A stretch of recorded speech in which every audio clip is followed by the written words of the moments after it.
Job 12 through 14 is Job's response to Zophar. And Zophar was the harshest critic so far of Job, and his accusations were a little more biting than the ones before him.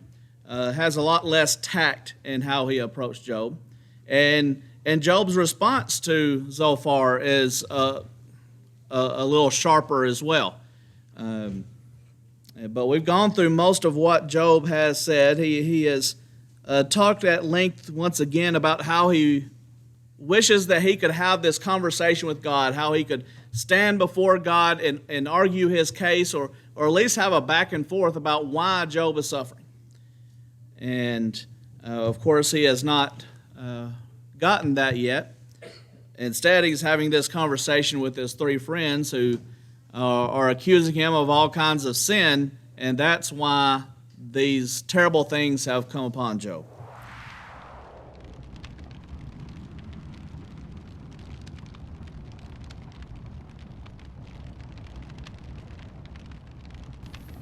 All right, we've talked about how Job in all of his responses sort of starts out low, finds some hope in the middle, and then at the end falls back down. And we see a lot of hope in what Job has already said. In fact, we left off last week with how Job believes that he's going to be raised again and how he's going to be able to stand before the face of God. But now in verses 18 through 22, he comes back down and ends on a very sour note. But this whole section here, verses 18 through 22, Job is basically saying that no one can stand up before God, that he, the mountains crumble away before him, the rocks are removed out of their place, like waters that, take away stones, and you know how in rivers, there are big rocks there that get carried up in currents and taken away when there's a lot of rain. And all the wash off that comes from that, and how the soil is removed because of the torrents and the water that comes in and washes away. It says in verse 19, "So you destroy the hope of man." That's how Job feels at the moment, because he believes that God is the one who has done this to him. He just doesn't understand why. And so he says, you destroyed my hope in doing these terrible things to me. You prevail forever, verse 20, against him. He passes, you change his countenance and send him away. And so the whole point being that, who can stand up to God? No one can. And so what hope does Job have to end his suffering and to come back to a comfortable life like he was living before, when God has seemingly turned on him? And God is all-powerful, and there's nothing you can do about it. He continues in verse 21, "His sons come to honor, and he does not know it. They are brought low, and he perceives it not. He feels only the pain of his own body, and he mourns only for himself." Again, Job is in constant pain. His sons are taken away. His family is gone, all of his possessions, and what is he to do? What hope does he have? All right, now it's round two. Eliphaz, Bildad, and Zophar have had their opportunity to speak, and now Eliphaz starts over again.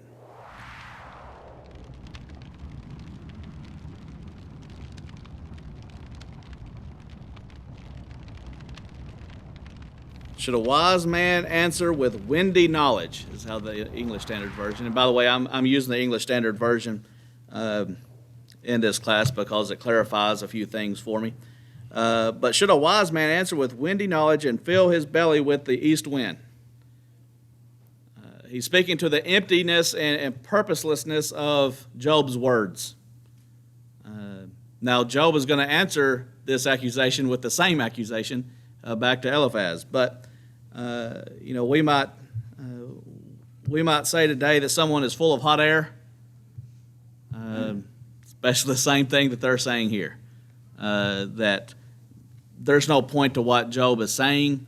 It's shallow. It doesn't have any real meaning.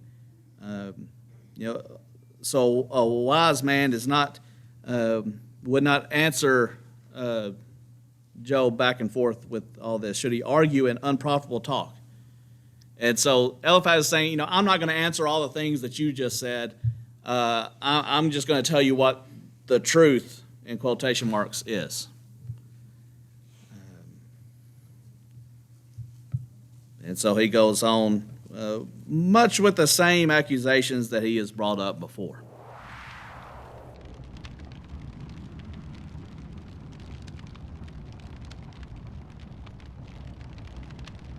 So Eliphaz is saying that Job is sinning in what he's saying, that he is condemning himself. And the only reason why Eliphaz can say that is because of his false assumption that suffering is the result of evil. And so he admits that he's suffering. He admits that God is the one causing him to suffer.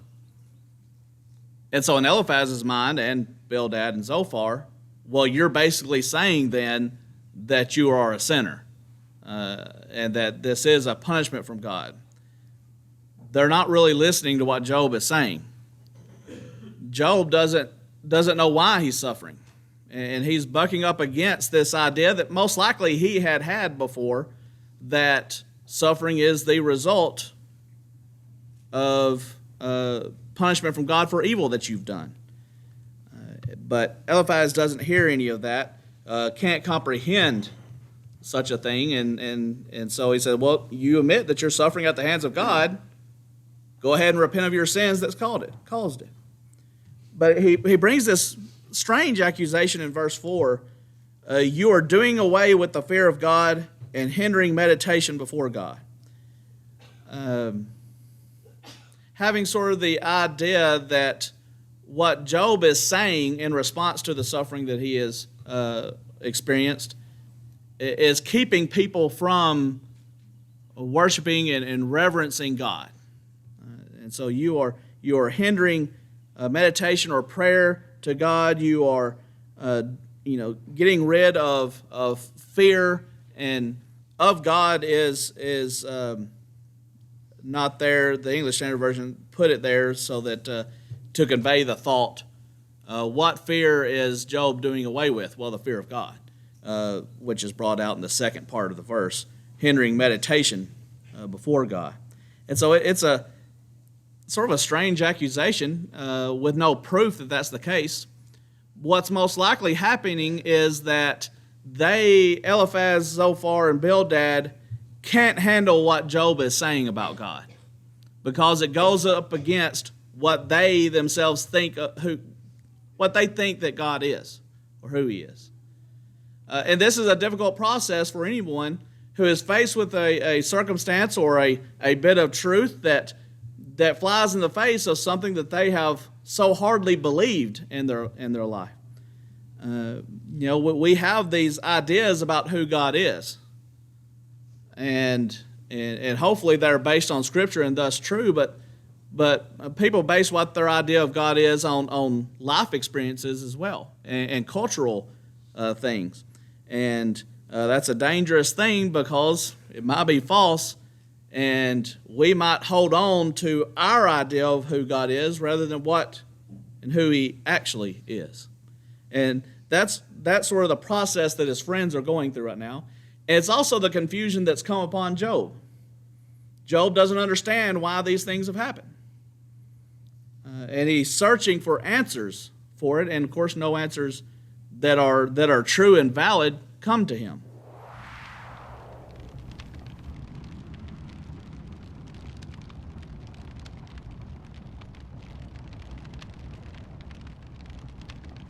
They answer with a lot of mocking and sarcasm, even more so than what Job answers with them, which sometimes Job brings some sarcasm out as well. But, you're the first one born. You know more than everybody. What knowledge do you have that we don't have that you're keeping from us? It says, do you limit wisdom to yourself? So you're not the old wise sage that we all have to turn to here. That's what Eliphaz is telling him through these rhetorical questions. What do you know that we do not know? What do you understand that is not clear to us? And then they make this argument based on, who's with them. Both the gray-haired and the aged are with us.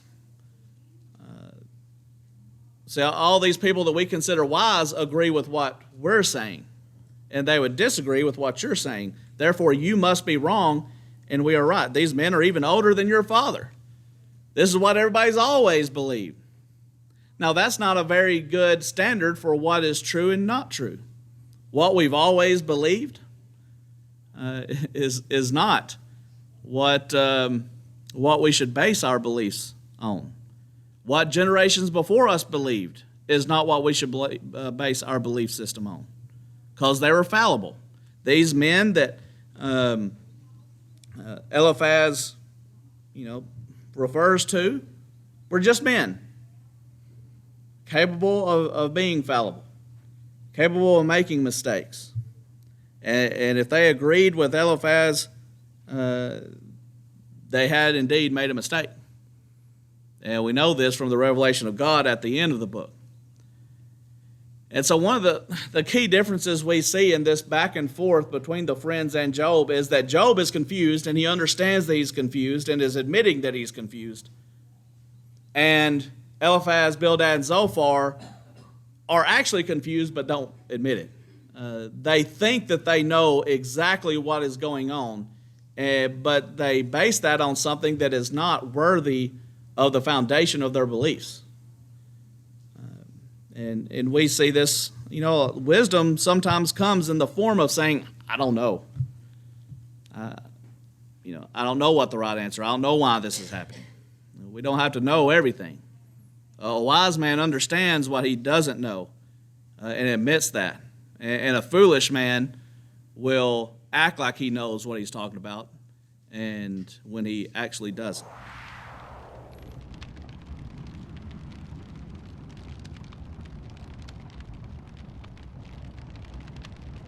Is Eliphaz here speaking about what he and his friends have said when he says the comforts of God are too small for you, the word that deals gently with you?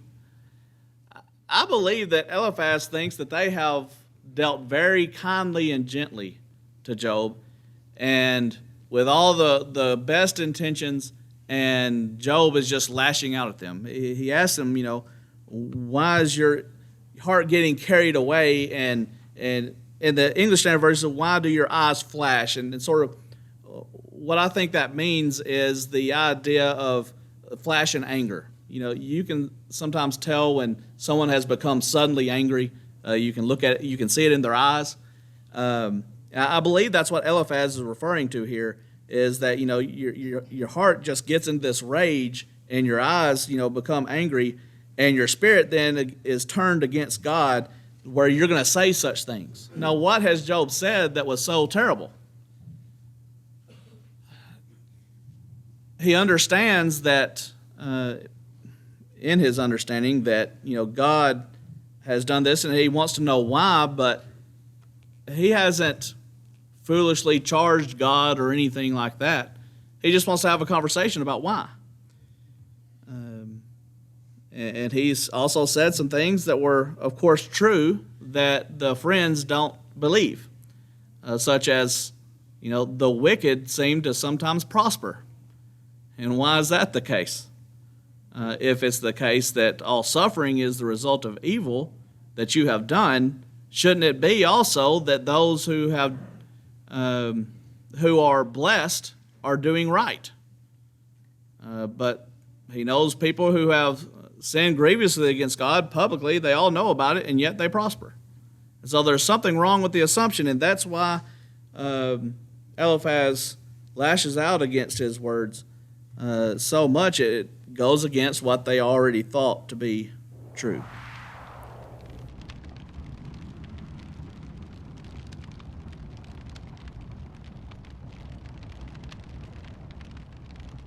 Man cannot be pure, cannot be righteous.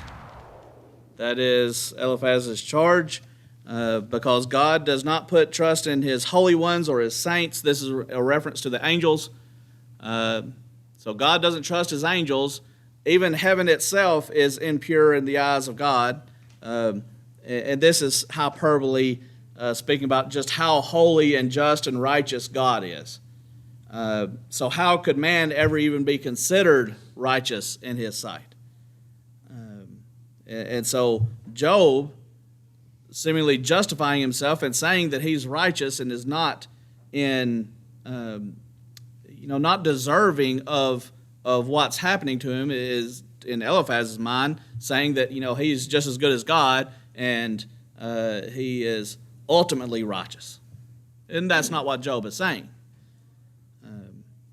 But that's the accusation, and he also brings in this accusation that he is a man who drinks injustice like water. Now he's describing man in general, but he's describing Job in this way, that Job is unjust, and he is unjust every day, and that's just who he is. It's a false accusation.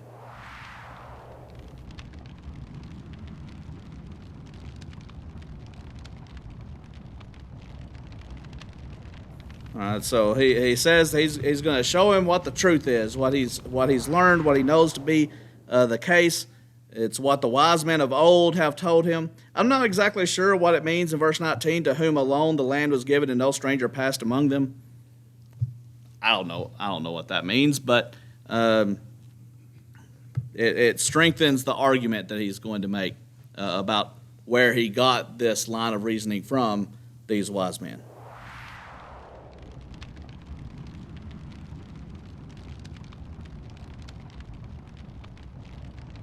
All right, this is what happens to the wicked man. That he is in pain all his days. Job's in pain. All the years that are laid up for the ruthless. Verse 21, dreadful sounds are in his ears. Job has referenced that as well. In prosperity, where Job was, the destroyer will come upon him like he did on Job. See, this is not some general hypothetical thing that Eliphaz is saying. He's applying this to Job. Because Job's the wicked man, he's writhing in pain because of it. He's the wicked man, so he hears these dreadful sounds in his ears. His prosperity is destroyed. He does not believe that he will return out of darkness, the hopelessness of being wicked. Job has talked about his hopelessness. He is marked for the sword. He wanders abroad for bread, saying, where is it? He knows that a day of darkness is ready at his hand. Distress and anguish terrify him. They prevail against him like a king ready for battle. So this is the awful situation of the wicked man. Now Eliphaz and his friends, of course, make the assumption based off this that all people who suffer in these ways are wicked. That they reverse this somewhat in their mind because they know of wicked people that this does happen. People do suffer because of their sins. We know that to be true just through observation of the world. But not all suffering is because of evil.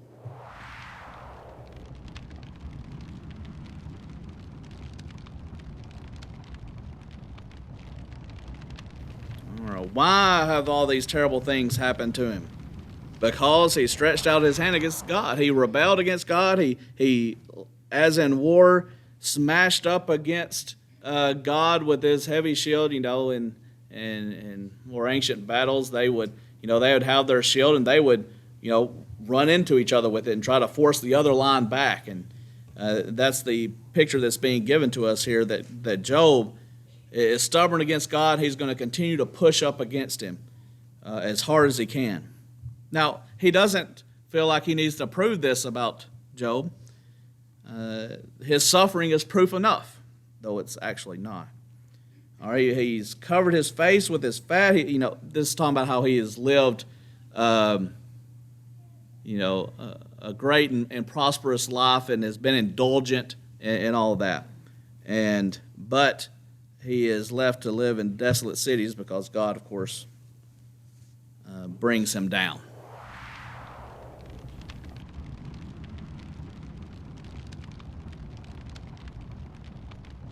God's going to destroy him because of his stubbornness and rebellion. He's not going to be rich. The wealth that he does has is not going to endure. His possessions will be spread over the earth. They're not going to be concentrated with him. They're going to be spread out to others. He's going to be in darkness for the rest of his life. His family will be destroyed. The flame will drop his branches or shoots. By the breath of his mouth, he will depart. And so God's going to bring him down. He's going to destroy him, as he does the wicked.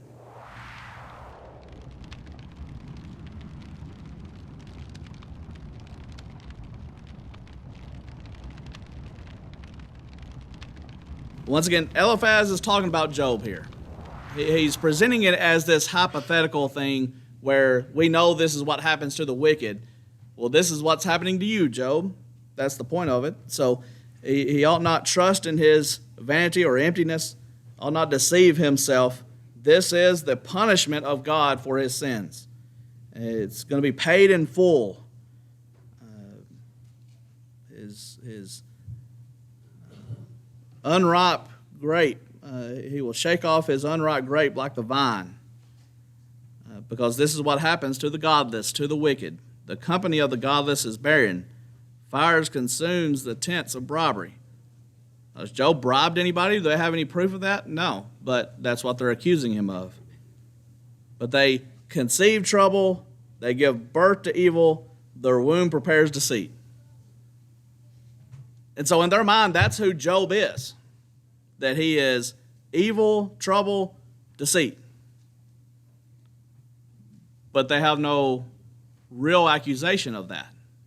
They can't point to what he has done that would be described in such ways. It's just the assumption that because you're suffering, those are the things that you have done.